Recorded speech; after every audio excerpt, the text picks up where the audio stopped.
Good morning student. देखिए अब हम लोग सेकेंड लॉ ऑफ मोशन के बारे में पढ़ेंगे। ठीक है, देखिए सेकेंड लॉ ऑफ मोशन कह रहा है the rate of change of momentum is directly proportional to applied unbalanced force and takes place in the same direction as the applied force. ठीक है, देखिए जो रेट, देखिए हमने मोमेंटम पढ़ लिया था। मोमेंटम मैंने पढ़ा था पी, देखिए जैसे P equal to M V. ठीक है, ये आपका मोमेंटम है। तो rate of change of momentum, देखिए जब हम रेट निकालते हैं, ठीक है, किसी का रेट माने होता है दर। ठीक है, अगर हम टाइम का डिवाइड कर दें, मोमेंटम में टाइम का डिवाइड कर दें तो उसका rate of change of momentum निकल आता है। ठीक है, यानी कि उसकी चेंज होने की जो दर है वो निकल आती है। ठीक है, किसी का भी rate of change of momentum निकालना हो, रेट निकालना हो, ठीक है, यानी कि दर, ठीक है, उसकी जो चेंजिंग है तो आपका टाइम का डिवाइड करना पड़ेगा। तो rate of change of momentum,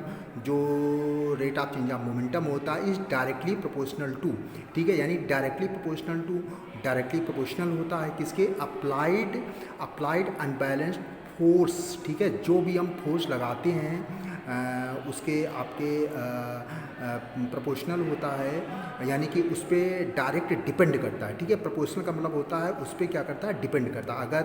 अगर मोमेंटम, अगर rate of change of momentum बढ़ेगा तो अप्लाइड फोर्स भी बढ़ेगा। ठीक है, और and takes place in the same direction as applied force, और उसकी जो डायरेक्शन होगी वो फोर्स की ही डायरेक्शन में होगी। ठीक है, ये आपका सेकेंड लॉ ऑफ मोशन है। इसका डेरिवेशन अब हम लोग पढ़ते हैं। देखिए हमने लेट कर लिया, suppose in object of mass m is moving in straight line with an initial velocity u। ठीक है, हमने माना कोई ऑब्जेक्ट है जो इनिशियल वेलोसिटी, इनिशियल का मतलब होता है प्रारंभिक वेग, ठीक है, u, ठीक है, इनिशियल वेलोसिटी से वो मूव कर रही है। It moves with uniform acceleration a, और उसमें एक यूनिफॉर्म एक्सीलरेशन a है। ठीक है, एक्सीलरेशन a है, ठीक है, यानी कि उसमें जो चेंजिंग हो रही, जो उसकी दर, जो उसकी स्पीड बढ़ रही है वो a है। ठीक है, and achieve final velocity v in time t, और टाइम t यानी t टाइम में वो वेलोसिटी v को अचीव कर लेती है, यानी प्राप्त, यानी टाइम t बाद उसकी फाइनल वेलोसिटी v हो जाती है। ठीक है, अब देखिए हम लोग निकालते हैं initial momentum of the body. ठीक है, उसका इनिशियल मोमेंटम यानी प्रारंभिक मोमेंटम क्या था, तो मोमेंटम हम पढ़ा चुके हैं, p इक्वल टू होता है m इंटू वी। ठीक है, लेकिन जब हम p1 निकालेंगे इनिशियल तो उसका मास m है और उसकी इनिशियल वेलोसिटी u है, तो आपका हो जाएगा p1 equal to m u। ठीक है, और इसके बाद final momentum of the body, जब फाइनल मोमेंटम निकालेंगे p2 इक्वल टू हो जाएगा mv। ठीक है, mv।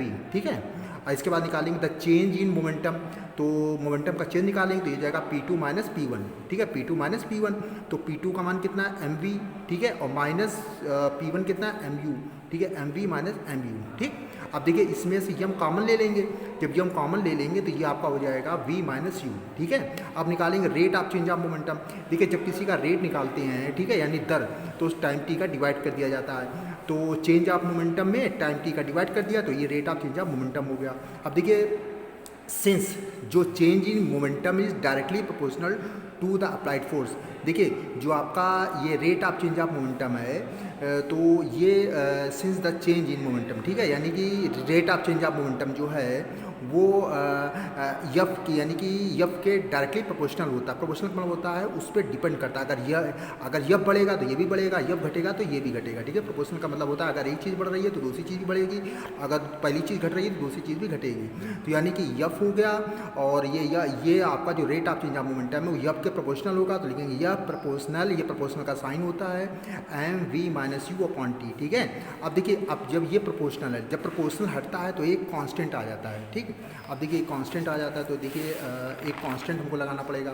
तो हमने यानी कि अब देखिए आपने नेक्स्ट एक्सरसाइज में आप पढ़ चुके हैं a equal to v minus you upon t है। ठीक है, तो v minus you upon t की जगह हम लोग ए लिख देंगे। ठीक है, ये आपका फार्मूला होता है, यानी यह प्रोपोर्शनल एम ए हो जाएगा। ठीक, अब देखिए जब प्रोपोर्शनल हटता है तो आपका कांस्टेंट के आ जाता है। ठीक है, एक कांस्टेंट आता है, उस कांस्टेंट को मैंने के मान लिया। ठीक है, एफ इक्वल टू के एम ए हो जाएगा। ठीक है, अब इफ अगर हमने मान लिया कि अगर यम की वैल्यू 1 kg है, ठीक है, सपोज दैट यम की वैल्यू 1 kg है, ए आपका 1 मीटर पर सेकंड स्क्वायर है, ठीक है, यानी एक्सेलरेशन 1 है, और यफ वी आपका 1 न्यूटन है।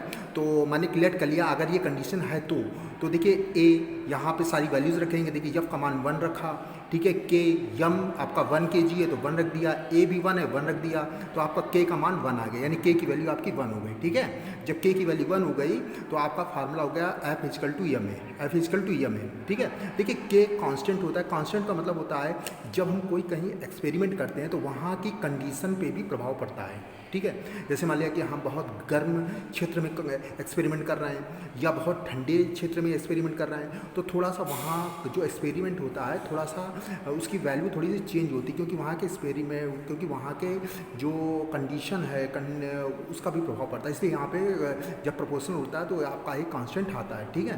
तो इसके लिए मैंने लेट कर लिया अगर ये कंडीशन है तो, ठीक है, ए इजकल टू 1 मान लिया, यम इजकल टू 1 kg मान लिया, यफ इजकल टू 1 मान लिया, तो आपका के इजकल टू 1 हो जाएगा, यानी ये आपका फार्मूला हो गया एफ इजकल टू यम है, ठीक है।